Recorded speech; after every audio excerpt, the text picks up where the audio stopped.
Day 9 on the Chevy Silverado. I believe it's day 9. Audio build. Got on the super nerd glasses today. These are my Meta glasses. I'm gonna be wearing these because I'm gonna try and do some, straight on POV shots of me working on this rack amp cover, whatever. Just try and spice it up because my videos are kind of lame if it's, just me talking. But I'll show you where we're at. Check this out. So we got sub enclosure in there. It's not mounted permanently. I just wanted to set it to see about my clearances, which very close, but it works.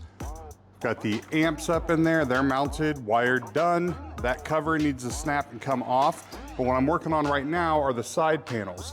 So I had to match that contour and then build the side panels. Last night I had started that and I used cardboard and tape, and I'll go show you now kind of the evolution of how that works. So I went through a lot of thoughts and ideas for this rack, and I've just decided I was kind of getting too out of control, too complicated. And a lot of times I design well outside of what my customers want because I'm designing for what I think would look really cool and neat and kind of challenge me. But here's the side piece. Started with a piece of like paper and tape. Then I cut it out cardboard. Made my reference lines because that's obviously just way high. Nothing was trimmed down. Then I remake it out of cardboard with the reference lines cut. So I go in there and I test fit it, which fits great. Then I hand cut it out of MDF to see how that's going to affect it, being, a thicker material and being more rigid. Got everything set, and now I've got the piece, a masterpiece in there ready to router. Now, as you can see, this is the piece. That's right there. Nice and pretty. So imagine one of these on each side, then a piece going all the way across with a window, the top going across the block. But this, I'm gonna try and make as basic. This will be mounted to this piece, and then the other one will be getting the same treatment. Now the only thing to do is to do it. So let's go router out these pieces so I can have master copies. Then I can start building the center pieces, getting them together. This is the fun stuff, kids.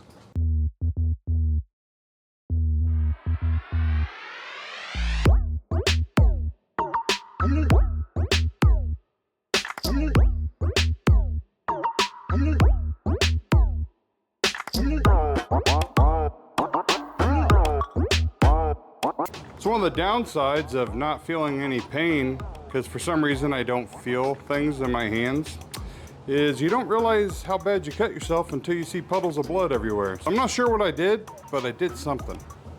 But anyway, we've got the covers.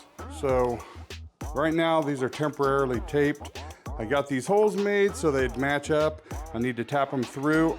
I think what I want to do is I want to make this top half and this piece one. So I'll have to round this edge here and then blend them and mold them together. But these side panels are going to be attached to the actual panel that's in the truck. So they'll stay in there. So that's where I think I'm at, but they work out pretty well so far. I put them in there, they line up. Now with the cover in the other room getting finished up, we've got it removed here. I've remounted the sub enclosure, the bracket on the front here. I didn't realize that the enclosure was actually being tilted at an angle. Resituated that. Got bolts on the front holding everything in. And here's the amp covers. Right now I'm a little annoyed because it's like 9 o'clock. So I've been working, late nights every night. And I'm sitting here waiting because this epoxy is not setting. So it's, 30-minute epoxy, and I've been going on over an hour now and this stuff still isn't set. So I did this epoxy, which is a flexible epoxy, and it does adhere to plastic and wood. So just waiting for it to set up. Then I can take the covers off here, finish out the sides. I need to seal the MDF so it's completely sealed up. Then I can spray. I have to spray this whole piece tonight to match the gray interior that's in the actual truck, because this is a black piece that I got on eBay. So I need to get it sprayed tonight so it's curing. And then these covers right here, I think I might do in black. I haven't decided if I was gonna do black or if I want to carpet. Really don't know until I get this epoxy cured up so I can flip it over and actually start messing with it. So yeah, it's a little annoying that the epoxy's not set, because I think my wife's getting a little upset that I'm here till 10, 11 o'clock every night. I need to get this truck done. So while waiting on the epoxy to cure, went ahead and made the plate to hold the fuses. I was gonna put the plate on here, but I realized the positive terminal is literally right there. So the jump was so short that I just wouldn't be able to do it. I don't even know how. I'd have to like extend the wire and like go around some long way. So I went ahead and did it here, and what I use is industrial strength Velcro that I use, but I also use it with the adhesion promoter. If you do that, that will never move. But when he wants to change his battery, when he pulls on this, it can pull up with Velcro, and he can put a new Velcro strip down on his new battery if he likes. But this is all mounted down, nice plate. These are the leads that are gonna be going into this side. These are the leads I'm gonna be having to cut. They're gonna loop down, cut them. But the amp cover has just turned into a huge just process, and it's because I've been doing this for too long. And what I mean by doing this too long is I've been doing this for 30 some years, so I know every little thing that's gonna go wrong before you do it. Sometimes ignorance is bliss, because you could get away with some things sometimes. But if I know that it didn't work in the past at one point, then I won't do it. So I am going through all these massive steps that I may need to do, may not need to do, but I know I don't want to have to find out I have a problem. So the epoxy is cured, not 100%, but cured enough that I can move things around. So here's the epoxy. This top plate here, that's what I'm thinking about making removable with magnets. These screws are not permanent, they're just there just to hold everything nice and square while the epoxy was setting.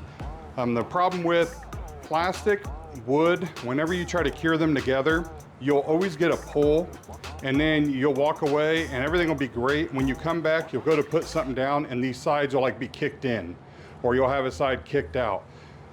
It's a nightmare, happens all the time. So have it all fastened, keep everything nice and square. Then I'll take these off, and when I take these off, those holes will be what I'll use as guides for magnets. I haven't decided yet if I'm gonna do that or not. I wanna verify that the magnets are gonna have the strength I need, because I don't want the port to be blowing up through here and knocking these off. That would be embarrassing. So we may have to go with a fastener, or we can go with magnets. We'll see. I had used hot glue to hold this in place so that I could flip it over and actually do the epoxy. Well, hot glue obviously isn't a good holder. That's why I didn't use it. But you can't paint over hot glue. So remember, I need to texture paint all this to match the other interior pieces gray, including the wood here on the sides. So this right here, I heated back up the heat gun, and I wouldn't suggest doing this, but I sacrificed my fingers, and you basically burn the hell out of your fingers and pull that and drag that down to get rid of it. So it's nice and basically flushed in. Go in here with a body filler, but lightly go in just to cover and to get some blend. You don't want to go heavy because the body filler is going to crack. It'll separate from this plastic. So before I even put the body filler on, I got to rough up this plastic really rough, 40 grit, drill some holes. So you put some holes in there, and then I'll act as an anchor. So as you're putting the body filler on, the body filler will seep in through those holes. On the other side, you'll see the body filler come in through. Don't wipe that off. Let it cure and harden like that. It'll expand within the plastic, and then you can snip off the ends, but you don't want to sand it, because the whole point is you're creating anchors. So that's how I'm going to finish out these sides with the filler. Color difference you see here is the sealer.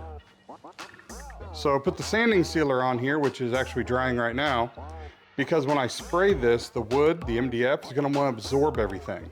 So to get a consistent color between here and here, because that's wood, that's plastic, you're not going to unless you seal this up. Once the primer's dried, then I can hit it with the gray paint.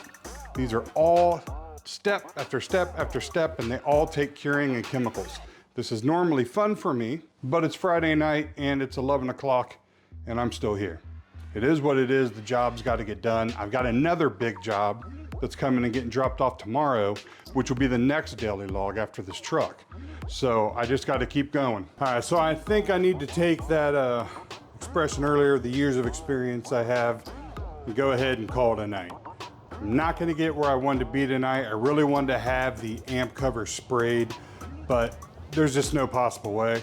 I've got it with the filler, but it's just cold. So it's not real cold in here right now. The temperature is probably like 60 or so, but everything's curing very slow. So the body filler and everything that I've got in there, if I sit here and wait on it to cure, I'm gonna be here till 2 a.m. before I can sand on it. If you sand on it too early, it's just gonna peel right up, so it's not worth risking going backwards. So I'm gonna go ahead and call it a night on that. I went ahead and pulled the third brake light though, because along with the job, this is looking very dated and old. And he wanted to know if I could make it look better, so I've got it separated, pulled apart. Tomorrow morning, we'll start on this, get polished, start polishing that up, see how clean and nice we can get it. Then we'll get started back on the rack, and at noon, I have a car being dropped off, but then we'll jump right back onto the rack cover, get that sprayed. Hopefully, we can be pretty close to being done with the audio, because I still have to do the upholstery. So I still got to pull all the upholstery off, and I was really hoping to be doing that maybe tomorrow, but looks like we're gonna have to push that to Sunday. I'm just constantly trying to catch up. But I'm gonna go ahead and call it a night. It's about midnight. I need to go home, go to sleep, wake up, come back, do it all again. Later.